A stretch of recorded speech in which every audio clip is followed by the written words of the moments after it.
PC Emma Davis and PC Tim Clarkson attend an address in order to detain a wanted man.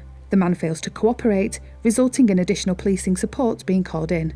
The man comes into view holding a handgun to his head and wearing 2 bags across his body, with wires protruding from them and into his left hand.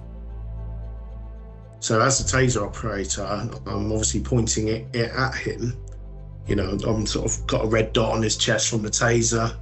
And yeah, essentially all I wanted for him was to not harm himself at that stage. I went round to the back of the property. A few more people arrived, Scott, Gibbo and Nathan. And I could hear them going through the front door.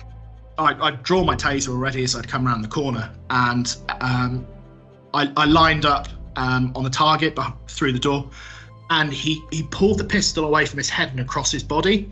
I remember that really, really clearly, really sort of slow motion. And I knew at that point, the moment it's pointing away from him, that taser would be deployed.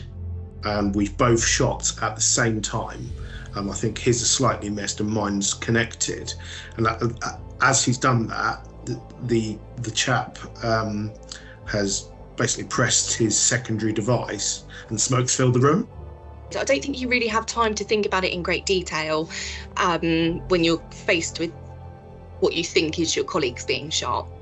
Honestly, I was just panicked. I thought that, because although they're my colleagues, they're my friends. She'd heard 3 bangs and still ran towards, not knowing what was there.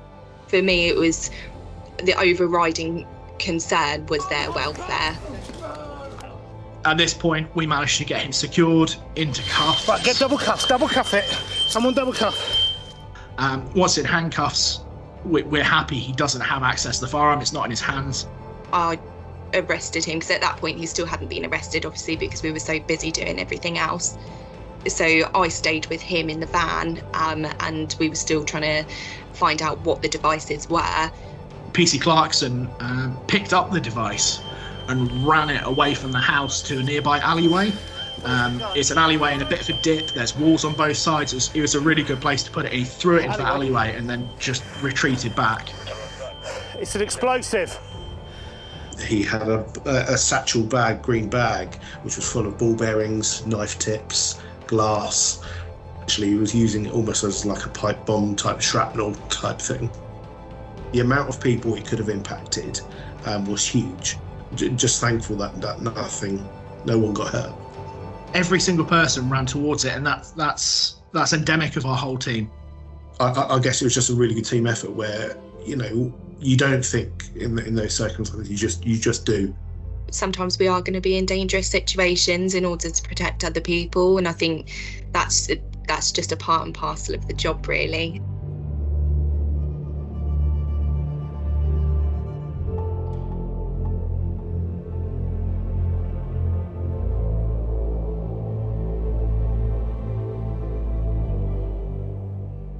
The whole force has huge pride in what they've done, and I know the public, you know, will just be astounded with the actions of those officers.